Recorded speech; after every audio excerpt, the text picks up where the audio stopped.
Guys പുതിയ വീട്ടിലേക്ക് എല്ലാവർക്കും സ്വാഗതം. അപ്പോൾ നമ്മൾ ഒരു സ്ഥലം വരെ പോകാൻ നിൽക്കുന്നത്. അപ്പോൾ നമ്മൾ ബോസ് വിളിച്ച് കണ്ട് ബിൽഡിംഗ് ഒക്കെ വരാൻ പറഞ്ഞു. എന്താ കാര്യമൊന്നും അറിയില്ല. അപ്പം നമുക്ക് നേരെ പോയി നോക്കാം. എന്താ ഒരു സാധനം കൊണ്ടുപോയി കൊടുക്കാനെന്നാ പറഞ്ഞത്. നമുക്ക് എന്തായാലും പോയി നോക്കാം.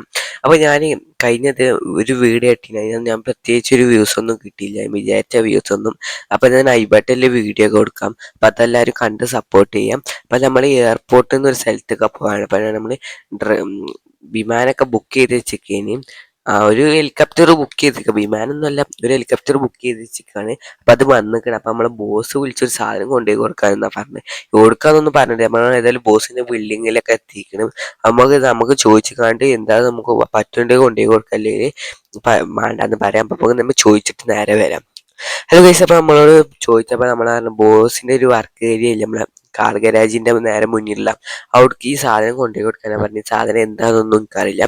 അപ്പം നമുക്ക് അവിടെ ഒരാൾ വരും, അവിടേക്ക് കൊടുക്കാനാണ്. നമുക്ക് നേരെ ഇനി അങ്ങോട്ട് പോവാം. എന്താണെന്നൊന്നും അറിയില്ല. നമുക്ക് നേരെ ഇനി അവിടേക്ക് പോയേക്കാം. അവിടെ ഉണ്ടാവുമെന്ന് നമുക്ക് നേരെ നോക്കാം.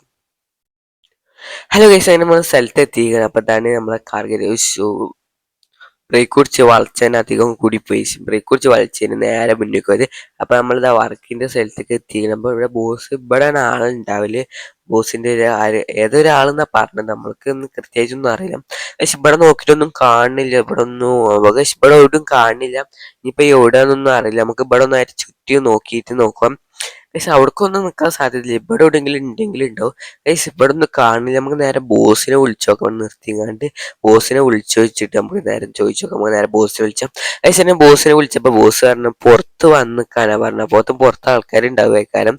പക്ഷെ പുറത്ത് വന്ന് നിന്നാലേ വേണ്ട ആള് വരാന്നാ പറഞ്ഞത്. അപ്പം ഇവിടെ ആളില്ല. അപ്പൊ ഇവിടെ നോക്കിയിട്ട് തന്നെ ആൾ മനസ്സിലൊന്നും ആളില്ല. അപ്പൊ നമുക്ക് നേരെ പുറത്തേക്ക് പോയേക്കാം. പക്ഷെ അതിനെ പുറത്തൊക്കെ എത്തി നമുക്ക് നേരെ ഇവിടെ വൈക്ക് നിർത്താം. ബ്രേക്ക് കുടിച്ചിട്ട് നിൽക്കുന്ന വണ്ടിക്ക് എന്താ കുഴപ്പമുണ്ട്. പക്ഷെ നമുക്ക് നേരെ ഇവിടെ നിന്ന് നോക്കാം. വണ്ടി ചെറുതായിട്ട് പറഞ്ഞു. ഇവിടെ രണ്ടാൾക്കാരുണ്ട്. ഇതാണോ അതാണോ നമുക്ക് നേരെ ചോദിച്ചു നോക്കാം. പക്ഷെ ഈ പെട്ടി വേണ്ടി നിങ്ങൾക്ക് ഇന്റെ പെട്ടി തന്നെയാണ് ഇത്. ഇതിലെന്താ ഉള്ളത് അതൊന്നും താൻ അറിയണ്ട. ഇത് തരാനല്ല പറഞ്ഞപ്പോ തന്നുകാണ്ട് പോയി. ഓക്കെ, എന്നാ പെട്ടി ഇതാ പിടിച്ചോളി.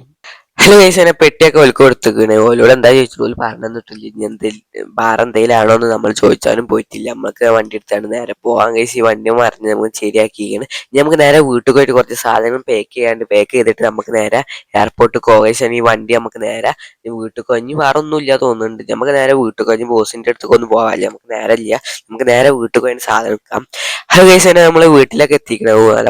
പാർപ്പിച്ച് സ്പീഡിൽ പോകണം. ബ്രേക്ക് കിട്ടിയോണ്ടായി. പക്ഷേ അങ്ങനെ വീട്ടിലൊക്കെ എത്തിക്കണം. നമുക്ക് നേരെ വണ്ടി ദബടായിട്ട് നിർത്തിയിട്ടാണ് നമുക്ക് സാധനം നമുക്ക് ബാഗിലാക്കിയാണ് നേരെ എയർപോർട്ടിൽ ഇടാം. എയർപോർട്ടിൽ നമ്മുടെ കാർത്തേക്കുണ്ട്.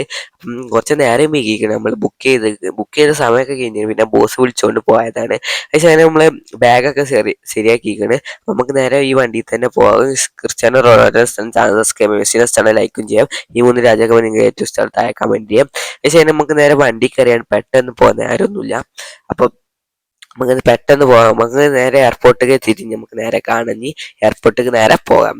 അതേശം എയർപോർട്ടിൽ നമ്മൾ വണ്ടി ദബ്ബടായിട്ടാണ് വെക്കാൻ പോകുന്നത്. നമ്മൾ തിരിച്ചു വരുന്നവരെ വണ്ടി ഇവിടെ വേണം. അപ്പോൾ വണ്ടി ഇവിടെയാണ് സേഫ് ഏറ്റവും നല്ലത്. ഇനിയിപ്പോൾ വണ്ടി ഇപ്പോൾ വീട്ടിൽ കൊണ്ടുപോയിക്കണായിട്ട് നല്ല ഇപ്പോൾ വിമാനത്തിൽ നമുക്ക് നേരെ ഹെലികോപ്റ്ററിൽ നേരെ കയറാം. പക്ഷെ നമുക്ക് ഏർപ്പിച്ച ഇതാണ് നമുക്ക് ഇതിന്റെ പേര് ഹെലികോപ്റ്റർ എന്ന വിമാനം എന്നാ എന്താണ് നമ്മൾ ഏൽപ്പിച്ചത്. ഇത് ശരിക്കും ഓട്ടാനൊന്നും എനിക്കറിയില്ല. ഞാനിപ്പോൾ ഡ്രൈവർ. അപ്പം ഇനി എന്താവുമെന്നൊന്നും നമുക്ക് കണ്ടറിയാം. ഗൈസ് ഇപ്പം തന്നെ ചെരിഞ്ഞ് വലിഞ്ഞൊക്കെ പോകുന്നുണ്ട്. നമുക്ക് കുഴപ്പമില്ലാതെ അങ്ങനെ പൊന്തുണ്ട് തോന്നുന്നുണ്ട്. പക്ഷെ റേട്ടൊക്കെ തെറ്റിണ്ട്. പക്ഷെ കുഴപ്പമില്ല, പൊന്തിയിരിക്കണ്. പക്ഷെ ഇത് ചെരിയുണ്ട്. ഗൈസ് ചെരിഞ്ഞിക്കണെങ്കിൽ എന്താവുമെന്നൊന്നും അറിയില്ല. പക്ഷെ അപ്പോൾ നേരെ കഴിക്കണം. അപ്പം ഇനി കുഴപ്പമൊന്നുമില്ല വിചാരിച്ചാണ്. അപ്പൊ കുഴപ്പമില്ല, ഇപ്പൊ നേരക്ക് പൊന്തുണ്ട്. പക്ഷെ ഇത് ചെരിഞ്ഞ് അടിയൊക്കെ ചെരിയുണ്ട്. പക്ഷെ ഇത് മോൾക്കൊക്കെ ക്രാഷ് ആയി. പക്ഷെ നമുക്ക് ചാടി ഇറങ്ങാം. കഴിച്ച് ഇവിടെ കുത്തി നിൽക്കണ്ട ചാടി ഇറങ്ങാം. പക്ഷെ നമുക്ക് നേരെ ഇറങ്ങാം. കഴിച്ച് പൊട്ടിത്തെറിച്ച് വിമാനം. ഗായ്സ് ഇപ്പൊ നമ്മളെ പോക്കൊന്നും നടക്കൂല. അപ്പൊ ഇത് ഇങ്ങനെ അയക്കണം. ഇപ്പൊ ക്രാഷ് നമുക്ക് നേരെ പോലീസിനെ വിളിച്ചേണ്ടി വരും. ഇപ്പത്തെ എന്താ ചെയ്യേണ്ടത്? റെയിൽവേ സ്റ്റേഷന്റെ നേരെ മുന്നിലായിട്ട് സംഭവം നടക്കുമ്പോൾ നേരെ പോലീസിനെ വിളിച്ചിങ്ങനെ. പക്ഷെ പോലീസുകാരൊക്കെ വന്നാൽ എടുത്തു കൊണ്ടിരിക്കണം. അത് കത്തിച്ചാമ്പലേക്കണം. അപ്പൊ നമുക്ക് ഇവിടുന്ന് ഓർക്കും പോകാൻ പറ്റും. നമുക്ക് പോലീസ് സ്റ്റേഷനിക്ക് നേരെ എല്ലാം പറഞ്ഞിരിക്കണം. ഇനി എന്താ ചെയ്യേണ്ടതെന്നൊന്നും നമുക്കറിയില്ല. നമ്മളോട് പോവരുതെന്ന് പറഞ്ഞു. പോലീസ് സ്റ്റേഷന്റെ ഒപ്പം പോലീസുകാരൊപ്പം പോലീസ് സ്റ്റേഷനിക്ക് പോകാനാ പറഞ്ഞു. കഴിച്ചപ്പോൾ കൊച്ചു എടുത്തുള്ള ലൈക്ക് ചെറിയ സബ്സ്ക്രൈബ് നല്ലൊരു വീഡിയോ കണ്ടിരിക്കുമ്പോൾ ഈ വീഡിയോ കണ്ടോളി.